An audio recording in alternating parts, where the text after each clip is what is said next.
kung saan ay pag-uusapan po natin yung magiging kalagayan natin pagdating sa araw upang nagkakaan ang halala na ito. Kung saan po ay para sa yung naranasan natin na nagdaang politiko, na politika ay mas mahigitan pa yung nandito ay yung mga tao na kung saan ay maglalahan ng kanilang plataforma. So, bago po siguro tayo mag-umpisa ay maybe call Kasihal Koy Jesus para po mga tayo sa open space. Okay. Our stand please. Lapit natin. Hello, magandang gabi po sa inyong lahat. Tayo po ay dadalangin sa Panginoon. Tayo po ay makatulitid. Panginoon, maraming salamat po sa gabing ito. Na kami, Lord, ay pinagsama-sama mo, Lord, sa pamilya Torio. Dinadalangin ko po, Panginoon, na pagharian niyo po ang lugar na ito. Na kayo lamang, Panginoon, ang Diyos naming inaasahan at Diyos na magpapala sa bawat isa sa amin. Dinadalangin ko po, Panginoon, sa lahat po ng aming sasabihin, lalabas sa aming mga puso, sa aming mga labi, ay nagmula sa iyo, dakilang Diyos, na maging kaya-aya at kayo lamang po ang mataas sa aming buhay. At dinadalangin ko rin po ang lugar na ito, Panginoon, inyo pong pagpalain at ang bawat isa pangalan inyo rin pong pagpalain. Dakilang Diyos, sa ito namin pinagkakatiwala ang gagawin naming pagsasalita sa iyong harapan na ito, Lord God. Na dinadalangin po namin na ang aming mga labi ay iyong hawakan. Huwag mo hayaang Panginoon na makapagsalita kami na hindi kaya-aya sa iyong harapan at ganun din po sa aming kapwa. Kaya Lord, sa iyo po kami nagtitiwala, hawakan niyo po ang aming buhay, hawakan mo ang aming labi at lalo na ang aming puso. Sa iyo po namin binabalik lahat ang papurit pagsamba sa pangalan ni Jesus. Amen. Maraming salamat po. Okay.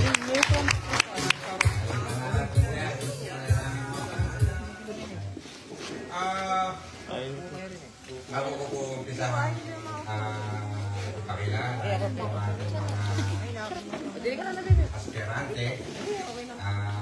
Sila po yung 5 mga konsehales headed by our aspiring barangay captain, Alfred Calaysay. Gusto ko lang po sanang meron akong i-discuss sa bawat isa sa atin na kung papaano tayo mamimili ng ilalagay sa posisyon. Ano? Alam niyo po, minsan naririnig ko dun sa iba, ayaw ko anyayin ang kumandidato kasi marami yung politika. Okay. Ako ayaw ko ang kumandidato kasi ganun-ganun. Okay. Alam niyo po, sa totoo lang, hindi po marumi yung politika. Kasi po ako, sa abot po ng aking pag-aralan, ganito po kasi yung ibig sabihin ng politika o ng politics. Okay. Sabi po noong katuturan o meaning ng politika, sabi po niya, this is the arrangement and the distribution of the offices to impose equally the Constitution. Okay. The rulers should watch and rule and impose the law equally for the benefit of the people. Sa Tagalog po, no, ang sabi, yung daw politika ay dapat na ilagay sa tama at paghati-hatiin sa kanilang mga posisyon upang maipahayag ang kasarinlan ng saligang batas. At yun namang mamumuno, kinakailangan niyang mag-obserba at pamunuan kung anumang komite yung kanyang kinalagyan at ipatupad ang batas ng pantay-pantay para sa kapakanan ng mamamayan. Okay. Yun po, yung katuturan po ng politika, hindi po marumi. Kaya lang po ito nagiging marumi ay sa tatlong kadahilanan. Una, nagkamali tayo ng pagpili ng politikong tao. Pangalawa, hindi natin pinag-isipang maigi kung paano tayo maglalagay ng isang manunungkulan sa ating lugar. Alam niyo po, sabi ng Bible, ang Diyos ang naglalagay sa isang namiminuno. Okay, hindi po namumuno, namiminuno. Masama at mabuti. So, ibig ko lang sabihin, Kuya Willie, kung masama yung naging namumuno ay inilagay siya ng Diyos dahil kahit masama siya, no. Ang Diyos po ay binigyan ng free will ang tao o sariling pagpili. Okay. Bakit? Nung bang ginawa ng Diyos si Eva at si Adam, ang sabi ng Panginoon lang, ganito, huwag niyong kakainin yung bunga ng punong kahoy na nasa gitna ng halamanan. That's all. Eh kung walang free will ang tao, dapat sinabi na lang niya kay Eva at kay Adam, hindi kayo magkakasalan, hindi nyo kakainin yan. Tapos na. Pero dahil nga ang tao ay may sariling pagpili, ibinigay ng Diyos sa atin yun. Balik tayo sa politika. Alam niyo po, hindi ko po gagamitin yung salitang kasalanan. Okay. Gagamitin ko po yung salitang tayo po ay nagkaroon ng kapabayaan. Kung bakit nalalagay na namumuno sa isang lugar o sa isang barangay ay hindi natin makita yung ating hinahanap at inaasahan. Number one, tingnan niyo po ano. Kapag ang nailagay natin tao kahit sa ang posisyon ay humigit sa 10% ang kanyang ibinahagi doon sa kanyang tungkulin sapagkat siya naghahanap buhay at bumubuhay ng pamilya, hindi na po makapaglilingkod yun. Tandaan niyo po yun. Hindi na po makapaglilingkod. Bakit? Ako po, gagawin ko pong ehemplo yung sarili ko. For example. Halimbawa, bumubuhay ako ng 4 na anak, sabihin na natin 2 na lang at saka isang asawa. Kunsihal ako ng baryo, kung kunsihal ako ng baryo. Ibig mong sabihin yung sinusweldo kong 100,000, yung maibubuhay ko dun sa 2 kong anak at saka sa isang asawa. Eh, paano kung umuho pa ako ng bahay, umuho pa ako ng tubig, umuho pa ako ng kuryente? Magkakahanap buhay ako. O, nasan ngayon yung katuturan ng politiko, noong meaning ng politika natin na the ruler should watch and rule. And execute the law equally. Hindi nga ako makapunta sa barangay hall, paano akong mamumuno? Eh, nandito ako sa trabaho. Tama? Doon po tayo nagkulang ng pagmumuni-muni kung paano tayo maglalagay ng isang mamumuno sa atin.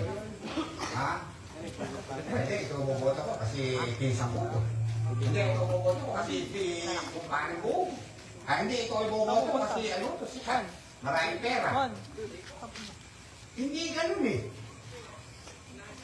Eh kapag ang isang politiko na napasok dyan sa politikang yan, ay mas marami yung oras niya sa paghahanap buhay para tustusan ang pamilya at siya namang dapat, hindi siya makapaglilingkod at hindi natin makikita yung ating hinahanap.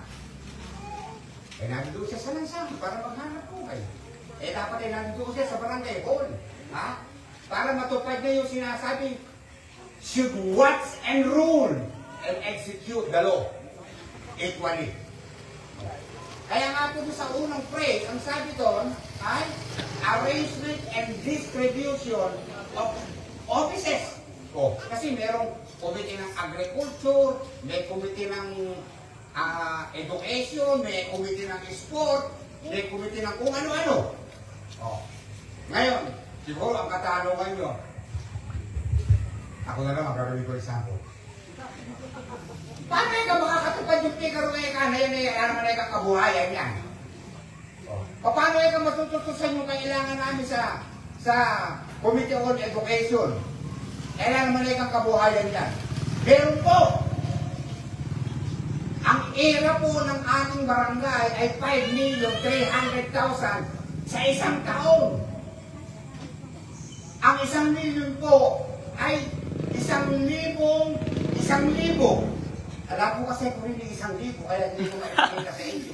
Ibig sabihin, kung hindi yung 1,000 pirasong ganire, ang 1,000,000, 5,000,000. Oh. Kaya yung mga komite na kanilang titindigan at kanilang paglilingkuran, nandiyan na yung pera.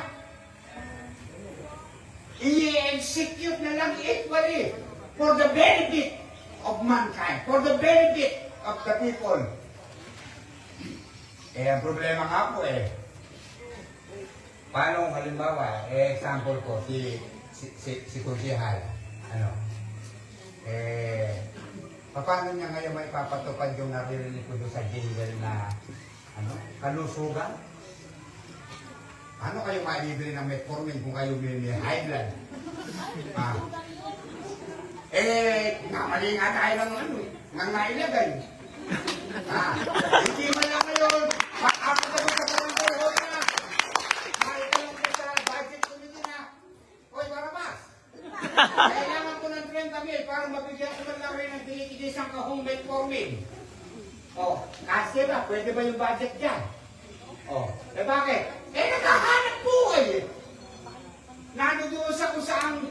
Kailangan nila, binita ko ng 800 ngayon. Kasi ang bawang ng mga anak ay sandaan sa kanan. Tama! Bukod po tayo nagkaroon ng pagkukulang kayo, kung gamitin yung salitang nagkamali. Nagkaroon po tayo ng pagkukulang doon kung paano natin ilalagay yung tao. Doon sa kanyang respective duty na kayang-kaya niya. Basta, sikat siya, gusto ko yan. Pinsan ko kasi. Hindi kasi, yan kung paring buo ko, kabarkada ko pa. And then beside, kababata ko pa. Kaya nang lumaki, parehong sabi ka sa kumpanya. Ganun Ganun tayo naging kapabaya sa pagpili ng isang manunungkulan. Ngayon po, kung halimbawa po yung nakarang mga pagkakataon o nakarang panahon naging ganun tayo kapabaya. Huwag na po natin ulitin. Sabi nga, if you did not study the mistake of your others, you commit the same mistake. Tama? Bakit ka tumatang? Naintindihan mo ko, kuya? Very good.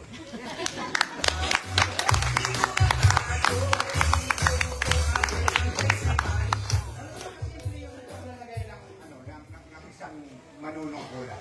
Ngayon, dito sa mga nakahilera nito, i-disregard niyo yung magandang lalaki. Pero yung nag-iisang babae, siyempre, kahit na sa basketball ninyo,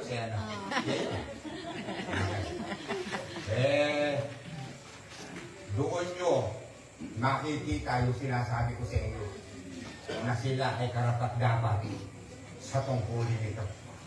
Ang unang kategorya natin dapat less than 10% ang iuukol niya para suportahan niya yung pamilya niya. Yung 90% doon ka sa barangay hall. You should watch and rule and execute the law equally. Tignan mo, ikaw kaya na nagkataas ka ng kanya, nag-aaral ka? Are you a student na? Yes po. Okay, tingnan mo. Ano kang matututo kung hindi ka pupunta sa eskwelahan? Tama? Okay. Paano? Di ba? O paano naman yung mapakasunod yung pikong mga batas-batas na yan ayaw pumunta sa barangay o ito pag-uusapan yun? Pag-uusapan ba sa palengke? Di ba? Ano ko lang sa barangay? Susyente, kapitang Tama! Oo.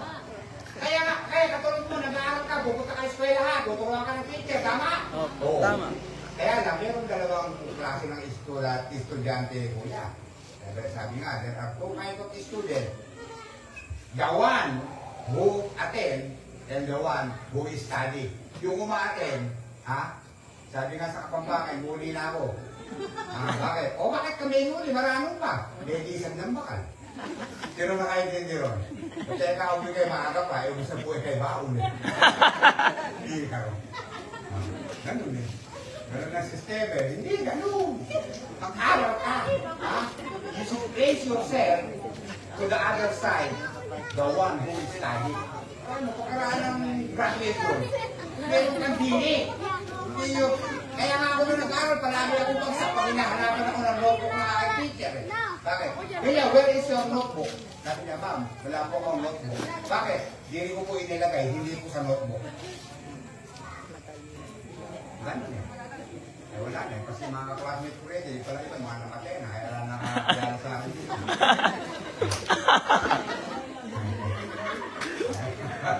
Kaya ako, hindi nyo ako kilala. Okay. Pero pala tayo tanong mga kapatid. So ngayon, balik tayo sa pinag-uusapan natin. Ngayon po, ang haong ko po sa bawat isa sa atin. Tayong lahat na nandito, katulad ng sinabi ko, kaya tayo nandito ay meron tayo isang layunin. Para pagka-isa-isahan natin, yung mga taong nandito sa harapan natin.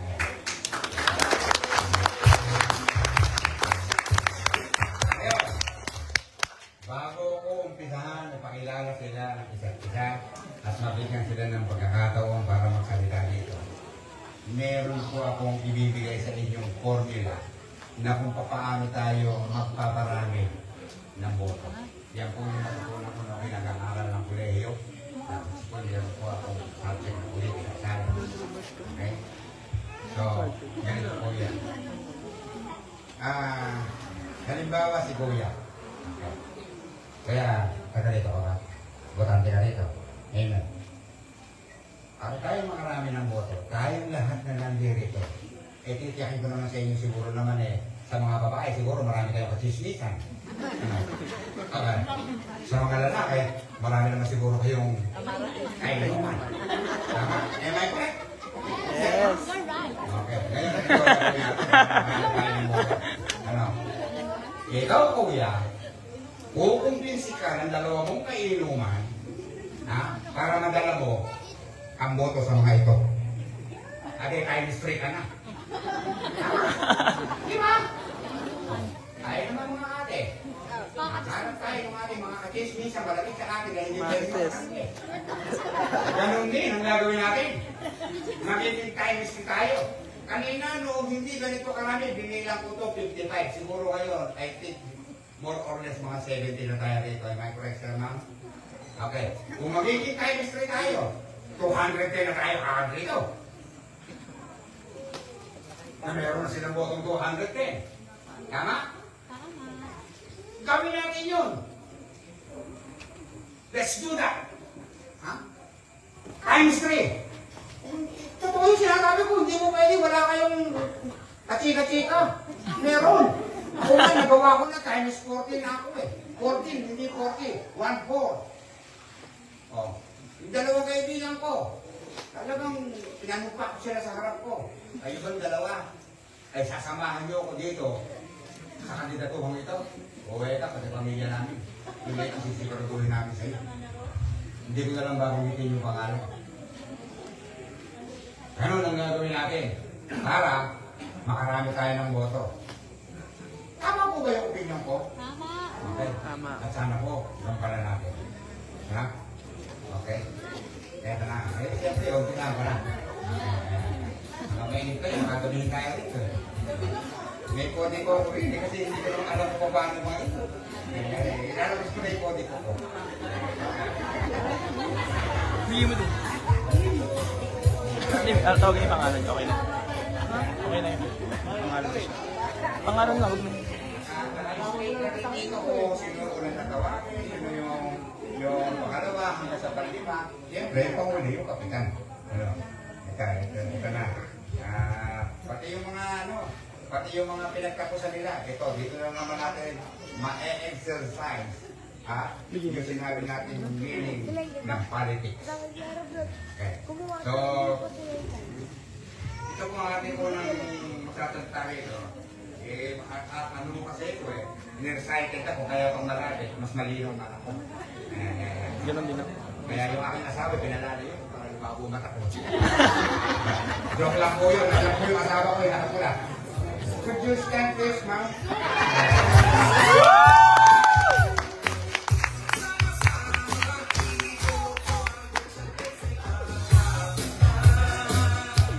Kahit na pangit na ako, hindi ako namimili ng pangit.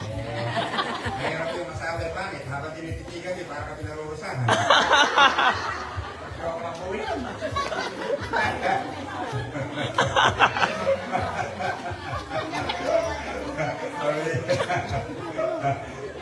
Okay.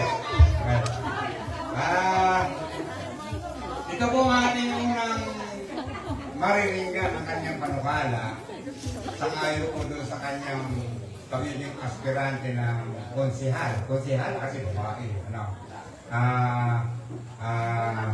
Siya po ay nagtapos ng Bachelor of Science, Hospitality, Tourism, and Management.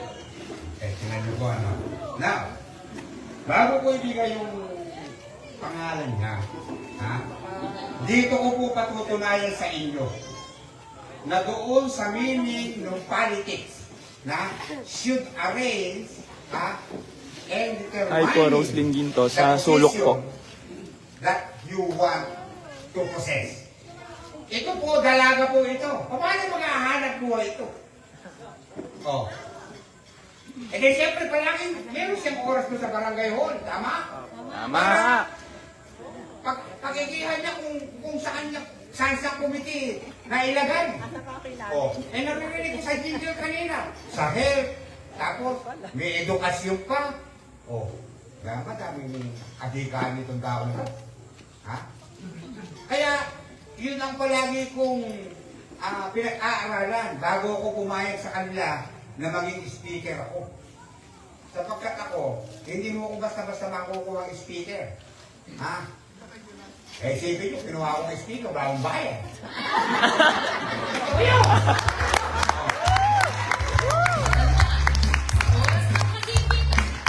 So, kayo nga, tumayo nga kayo nila, baka wala kang masabi, hindi mo umiyak. Baka sobra ka ba mo? Para kang kabador yung basketball na free throw na, hindi ko mamagasit yan, walang gwardiya. Diba? Yes. Oh. Ganun po ang ibig sabihin.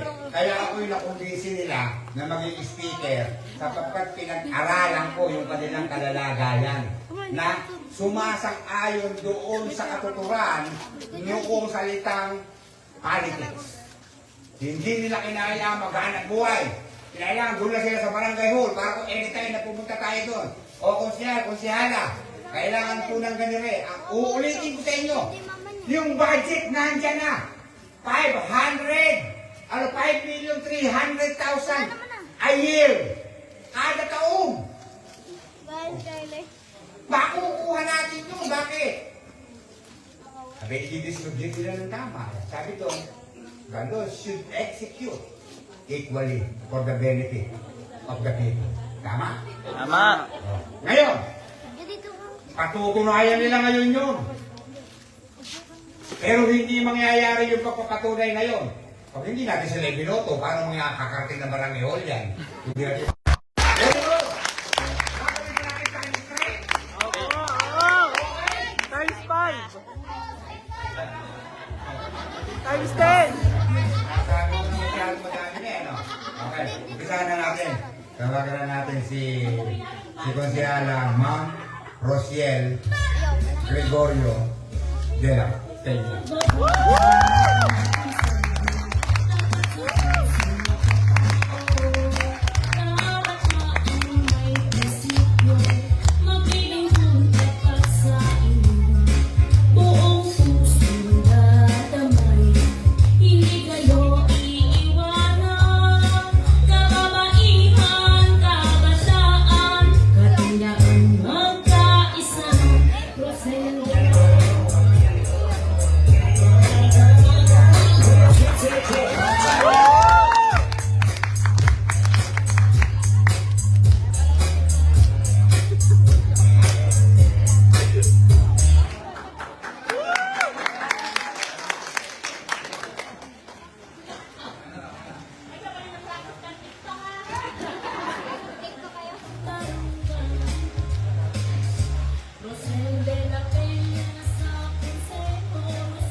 May power bank ka pong dala?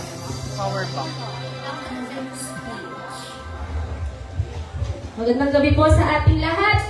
Sabay-sabay po tayo.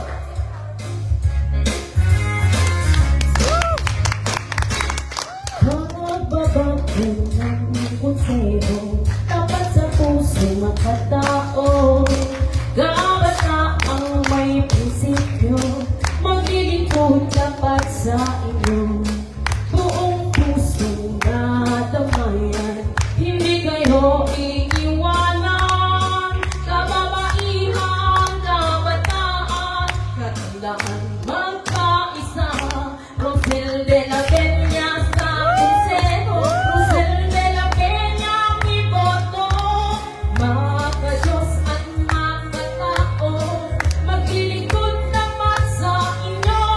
Buong pusong maaasahan, kababaihan di paglalaban. Bagong mukha, bagong pag-asa ng barangay. Rosel de la Peña sa konseho, Rosel de la Peña mi boto. Mga Diyos at makatao, maglilingkod dapat sa inyo. Buong puso maaasahan, kababaihan di paglalaban. Bagong mukha, bagong pag-asa ng barangay.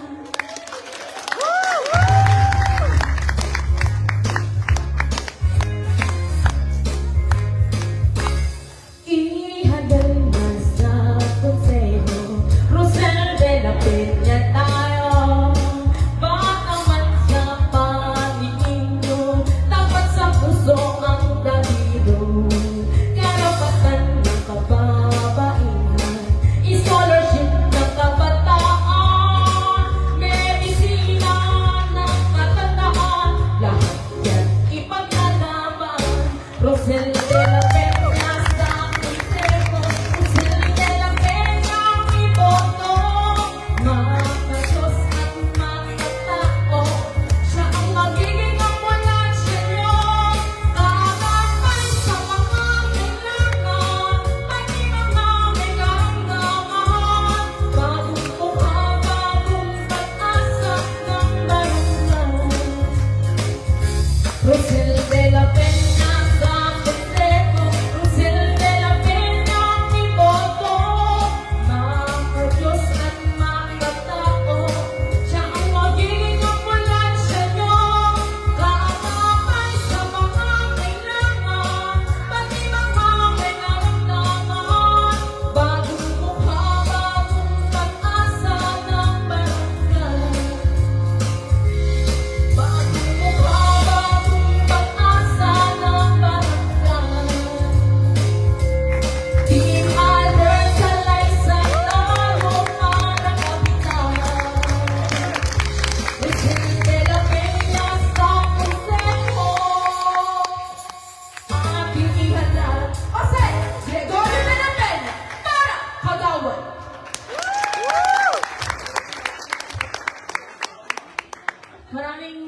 Maraming salamat po sa ating lahat, sa lahat po ng nandito, sa mga tao po na handang makinig sa aming mga plataforma po para po sa ating barangay ngayong gabi. Git po sa lahat, maraming salamat po din po sa may bahay na pumayag po na tayo po ay magkaharap-harap ngayong gabi na ito. At syempre po, higit po sa lahat mga kabarangay, hindi naman po lingid sa ating lahat na ako po ay mula sa Team Bago. Pero syempre, bago po ako magsimula mga kabarangay, nais ko muna pong ipakilala sa inyo ang aking mga kasama. Ito po ay papangunahan ng kasama ko sa pagbabago, si Kagawad Ronnie Canimo. Tingnan po natin ang silapong palakpak.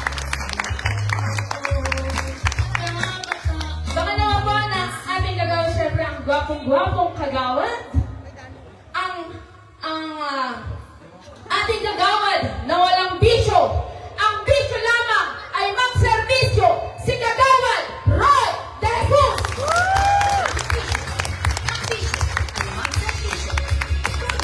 Tapat,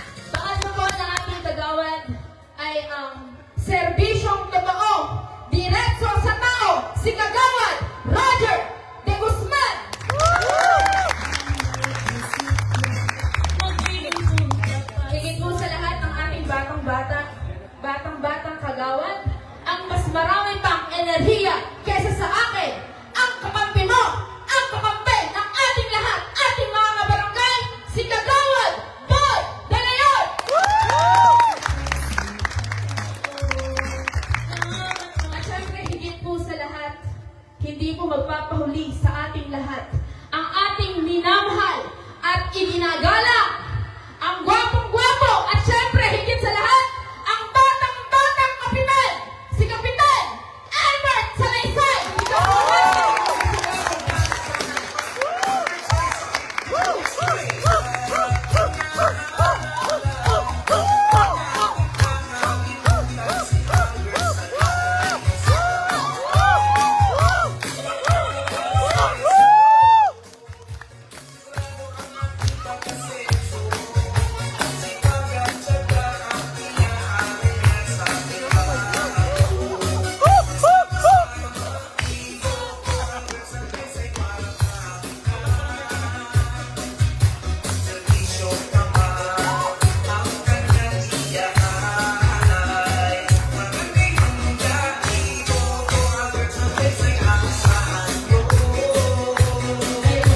Magandang gabi po muli sa ating lahat. Meron pa po ba na nandito na hindi nakakakilala sa akin? Siguro naman po, kilala niyo na ako sa head ko pa lang, tandang-tanda niyo na. Hindi naman po kasi makikakaila. Maliit man po ako sa inyong paningin. Mas maliit naman po yung nanay ko sa akin.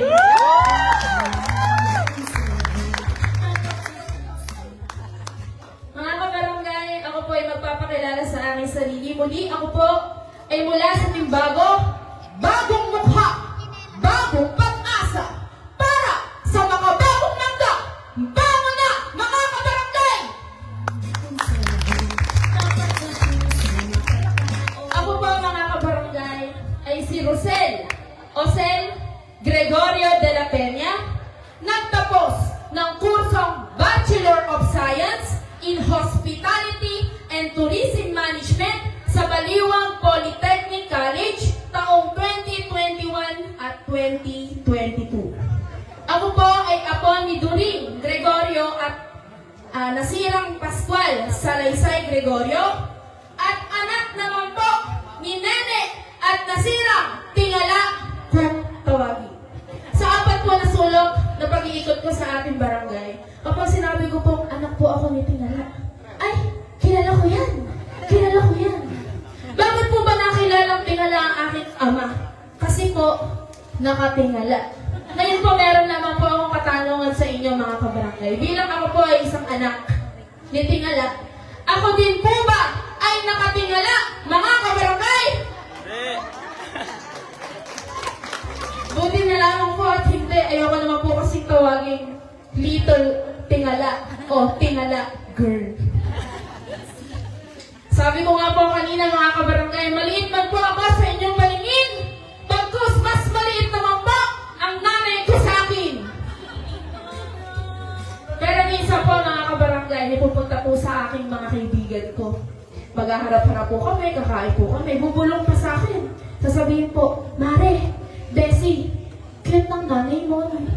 Bakit naman ako? Parang bibi.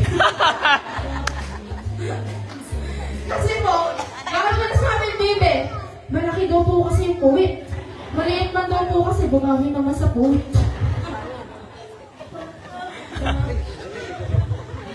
Mga kabarangay, ipagpapatuloy ko na po ang pagpapakilala sa akin. Parikoy sa sulok. Ako po ay isang mamamayan na naghahangad na maglingkod sa inyong lahat nang wala pong pag-iimbot at wala pong hinihintay na kapalit. Maasahan po ako anumang oras at handa po akong tumulong kanino man. Ako po ay mapagmahal sa kapwa, may takot sa Diyos, at handa ko pong gawin ang buo kong makakaya para sa ikaayos at ikaunlad ng ating pong barangay. Mga kabarangay, bilang baguhan po ako sa pagkandidato, wala pa po akong masasabi na nagawa ko na sa ating pong barangay. Hello po, Hector. Pero sa mga Sa tao po sulok na po. nandito na nakakakilala sa akin, alam po ninyo kung gaano ako kasipag at kaseryoso sa aking mga gawain. At kung gaano po ang aking pagnanasa na makatulong sa aking mga kabarangay. Mga kabarangay, hindi naman po lingid sa ating lahat na ako po ang pinakabata na naglakas loob kumandidato bilang kagawad ng ating pong barangay. Kung kaya't bilang ako po ang pinakabata, bilang ako po ay kabataan, hindi niyo po maiwawaksi sa aking isipan na isipin na pwedeng isipin sa akin ninyong mga kabarangay o sabihin, anak, ano ba ang magagawa mo? Ano ba ang kaya mong gawin? Yan po yung maaaring tanong niyo sa akin ngayon, mga kabarangay. Ang masasabi ko po mga kabarangay, bilang ako nga po ay kabataan, bilang ako nga po ang pinakabatang naglakas loob kumandidato bilang kagawad ng ating pong barangay, ang kaya pong gawin ng mga katandaan ay mas higit na kaya ko bilang kabataan. Dahil naniniwala po ako sa kasabihan na ang kabataan ang pag-asa ng bayan. Di ba po mga kabarangay? Mga kabarangay, bilang ako po ay kabataan, maipapangako ko po na ako po ay inyong maaasahan sa lahat ng bagay. Ako po ay dalaga.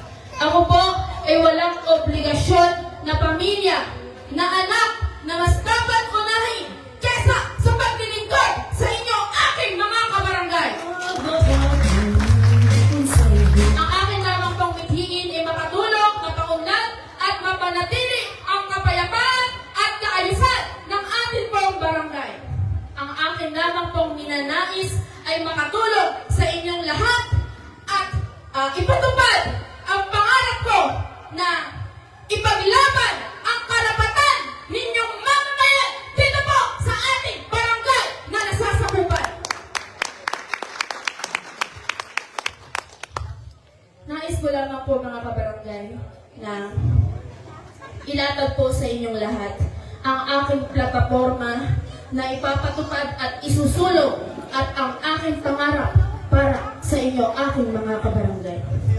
Bilang ako po ay kabataan, mga kabarangay. Bilang ako po ang pinakabata na naglakas loob kumandidato bilang kagawad ng ating barangay. Alam ko po, bilang ako din po ay naging isang mag-aaral, hindi po liit sa ating lahat na ako po ay nagtapos na ng pag-aaral. Alam ko po, ang hirap ninyong mga magulang.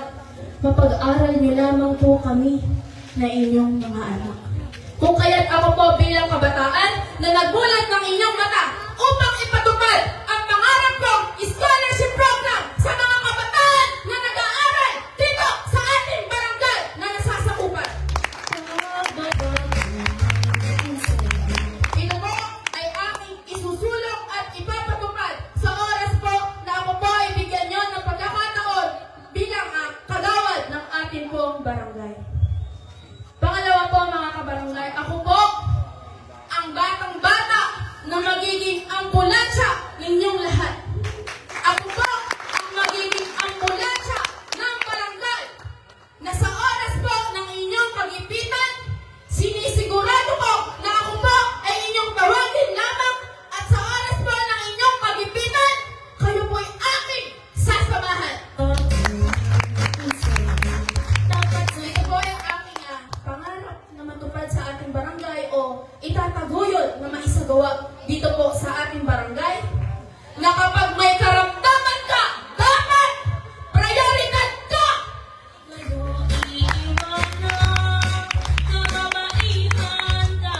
Pangalawa po ay pangatlo po mga kabarangay.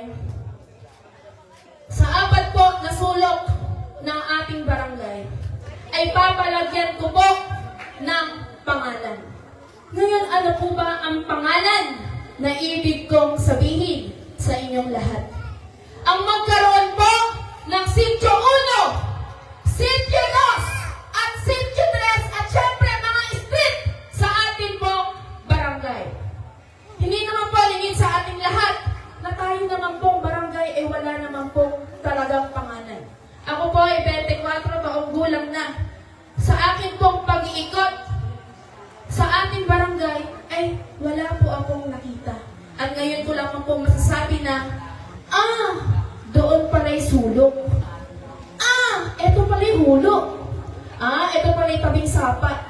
May Tres Marias pang tinatawag. Kasi po walang pangalan. Wala pong palatandaan ang ating barangay. Ni boundary man ang nakalagay na barangay Mangga ay wala kang makikita. Sino po ba ang mahilig mag-order online? Yung mga nagdi-deliver rider. Minsan po kasi may tatawag sa akin, "Ma'am, saan po ba kayo? Banda." Hindi ko po alam, Dalaya po yata to eh. Mangga po kaya to. Pulong Plasan po ba to, ma'am? O Mangga? Saan po ba kayo? Kasi kung walang pangalan, mga kabarangay eh. Maniligaw ka nga po mismo sa iyong barangay. Di ba po, mga kabarangay? Hindi naman po limit sa atin ng lahat na sa ibang barangay ay mayroon, bago sa ating barangay ay wala. Naiiwan po ang ating barangay kesa sa ibang barangay. Kaya mga kabarangay, ito po ay aking isusulong at ipapatupad sa oras po na ako po ay maluklok bilang kagawad ng ating pong barangay. At syempre po mga kabarangay, ang sangguniang barangay po ay mayroong isang kapitan at 7 mga kagawad. Hindi ho ba? Sila po ang mga namumuno o bumubuo sa ating barangay. Pero ano po ba ang kanilang mga pangunahing tungkulin? Iyan po ay gusto kong ipaliwanag at nais ko po mga kabarangay na inyong lahat ay maunawaan. Bilang pinakamaliit na bahaging sistemang pangpolitika, kailangan po na may namumuno sa isang barangay. At ito po ang papel na ginagampanan ng chairman Thank you, o Francis kapitan Santos. at katulong po niya ang 7 mga kagawad. Ang kapitan po ang tatayong chief executive officer o punong tagapamahala ng buong barangay na magpapatupad ng mga batas at ordinansa sa kanyang nasasakupan. Siya din po ang maghahanda ng taunang budget ng ating barangay. Pipirma Ito sa lahat ng ng mga nanonood. kontrata na aprobado po ng barangay council o barangay kagawad. Tungkulin din po niya na panatilihin ang kaayusan at kapayapaan ng ating pong barangay. Manguna sa emergency group o kagipitang pangyayaring hindi sinasadya kapag may kalamidad at masiguro na ipaabot ang basic social services sa kanyang nasasakupan. Ngayon, ano po ba ang basic social services? Ito po ay mga programa ng pamahalaan para sa kapakinabangan, para sa komunidad, tulad ng edukasyon, pangangailangang medikal, at pabahay. Presiding officer o namumunong opisyal din po siya ng 7 mga kagawad na bahagi po ng barangay council o sangguniang barangay na tungkulin pong lumikha ng mga barangay resolutions at ordinansa. Tungkulin din po ng mga barangay kagawad na mag-organisa ng mga seminar at mga proyekto. Ngayon mga kabarangay, bakit ko po ba sinasabi ito? Ano po ba ang ibig kong sabihin sa inyo? Dapat po mga kabarangay, na ang kapitan at ang 7 mga kagawad ay nakikita po natin kapag may bagyo. Nakikita po natin kapag may lindol. Nakikita po natin kapag may baha. At mas lalong-lalong dapat nakikita po natin kapag may sakuna sa atin pong barangay.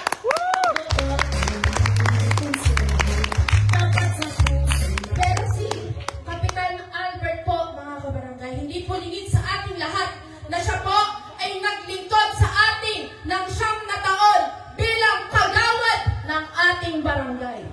Pero nakita po natin na may nagawa at may magagawa. Maraming nagawa sa ating pong barangay. Pero paano na lamang po kaya kung matutulungan natin siya o magkakaroon po siya ng pagkakataon na maluklok bilang kapitan ng ating pong barangay? Ano na lamang po kaya ang hindi niya magagawa? Ano na lamang po kaya ang hindi niya kayang gawin para sa ating lahat, mga kabarangay?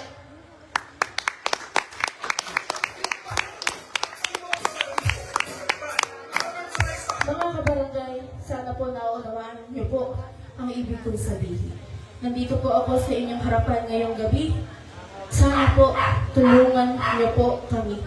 Dahil hindi po namin magagawa ang aming aming mga hangarin para sa ikaayos at ikauunlad ng ating buong barangay kung kami po ay hindi nyo sasamahan sa aming laban. Sana po magising po tayo mga kabarangay na atin na po ang imbago para po makita natin na talagang magbabago na ang ating pong barangay. Mga kabarangay, sana po pag-isipan niyo pong mabuti o piliin niyo pong mabuti, suriin niyo pong mabuti